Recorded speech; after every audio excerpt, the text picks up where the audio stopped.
Picture this. It's your first day at a new school. You're settling into your desk when the teacher says, everyone bow your heads for prayer. But you don't practice or follow this religion, and you don't know the prayer. So what now? Are you allowed to stay silent? Will you get in trouble for not following along?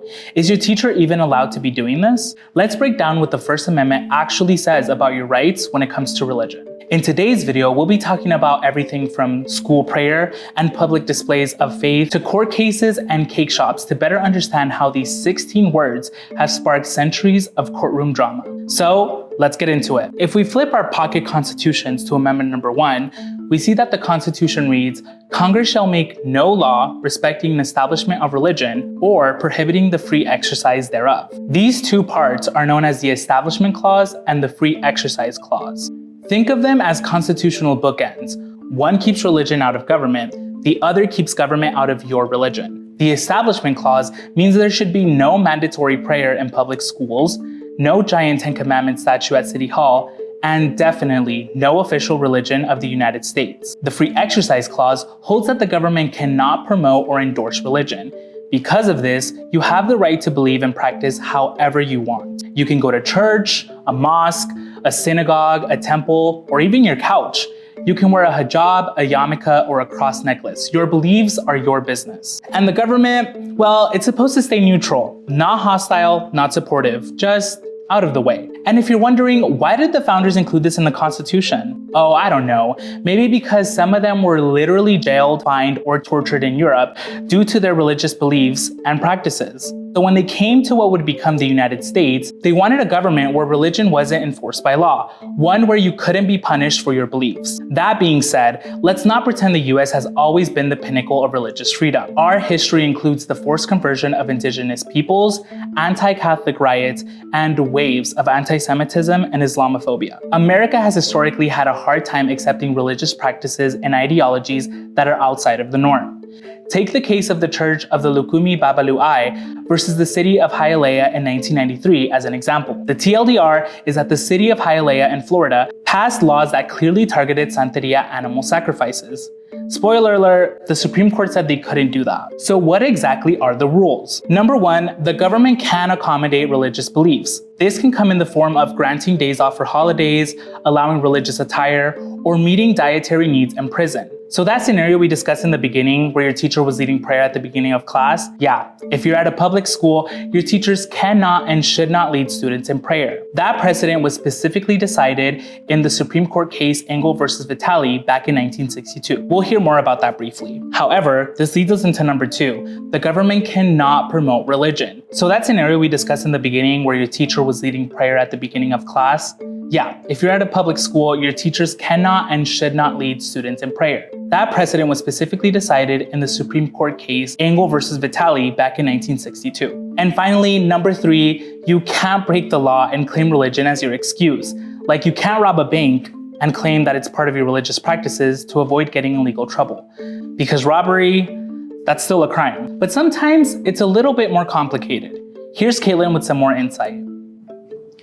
One of the things that made the United States remarkable at its inception was the Founding Fathers' commitment to the ideals of autonomy around religion. This is probably best captured in the decision to not encourage an official national language or religion. The decision to not encourage an official religion was because many people immigrated to America to escape religious persecution at the time, from Christian Protestants to Quakers, not to mention the native religions to the indigenous peoples of the Americas. Colonies like Maryland were settled by Catholics fleeing persecution in England, and others like Rhode Island were founded due to religious tensions in other colonies. The inclusion of the freedom of religion in the First Amendment has allowed for religious freedom and diversity to thrive in the United States for almost 300 years. Thomas Jefferson summed it up when he encouraged a, quote, wall of separation between church and state. This, however, does not exclude the United States from its share of controversy surrounding religion. There have been many judicial debates to delineate what exactly falls under the category of religious freedom. One of the most prominent examples of this is the 1962 case Engel versus Vital.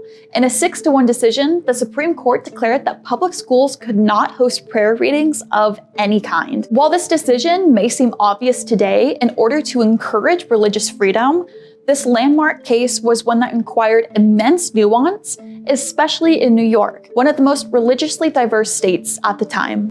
In addition to Engel versus Vital, the case of Wisconsin versus Yoder quickly followed to create the foundation of legal framework for religious freedom in the contemporary United States. The 1972 case centered around a Wisconsin law requiring children to complete school through the age of 16, which opposed the Amish religion's belief that children should begin working as participants in their religious community before that age. The unanimous 7-0 decision to support religious freedom of the Amish set a poignant precedent for religious minorities in America.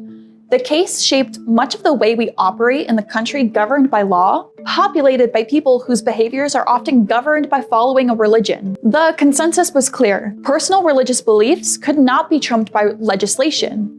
Or could they? Not all judicial decisions have supported the universal freedom of religion. In the 1990 case, known as Employment Division versus Smith, 2 employees in Oregon were fired and denied unemployment compensation for ingesting hallucinogenics as part of their religion in the Native American church. The Supreme Court ultimately ruled against the workers, denying that their freedom of religion made them exempt from complying with Oregon's law against using hallucinogenics, or that the Oregon law itself was unconstitutional. Under the new standard, the court determined that the Free Exercise Clause does not excuse individuals from complying with valid, neutral, and generally applicable laws, even if those laws instantly burden religious practices. This case shows that, like many American freedoms, the line between what is protected and not protected under the Constitution is not always crystal clear and must be consistently checked and contested through our judicial system. Disputes around the freedom of religion are still happening today. Here in Arizona, the case of Brush and Nib Studio versus the city of Phoenix in 2018 mirrored an even more publicized case occurring in Colorado around the same time. A wedding invitation and cake decorating company refused to service gay couples on religious grounds. What is perhaps the most remarkable, however, is that both the decision in Arizona and Colorado initially landed in the favor of the couples facing discrimination, but were then reversed by higher courts, essentially protecting the freedom of religion over protecting individuals from discrimination. The ACLU of Arizona came out during the case to support the lower court's decision and defend the right of freedom from discrimination, despite the higher court's ruling in opposition. However, such a hotly contested decision begs the question about 21st century religious practices. When religious freedom comes at the expense of other freedoms, which one will take precedent? How can we as a nation balance both? The answer is unclear today, and new judicial decisions come out on the matter every day. Thank you, Caitlin. The ACLU works to make sure you can believe what you want, that the government stays out of religion, and that religious freedom isn't weaponized to justify discrimination. Here in Arizona, that looks like fighting school and district policies that require school prayer in public classrooms or school board meetings, protecting religious accommodations in prisons and public institutions, and sounding the alarm when religion is used as a justification to deny services to people of specific backgrounds. Religious liberty is not a free pass to ignore civil rights. Religious freedom means you get to believe whatever you want, but it also means the government can't pick favorites, and it definitely can't force anyone to follow someone else's religion. In our next episode, we'll be talking about the freedom of assembly. What happens when people take their message to the streets and challenge the powers that be? Until then, remember, you have rights. Make sure you know them.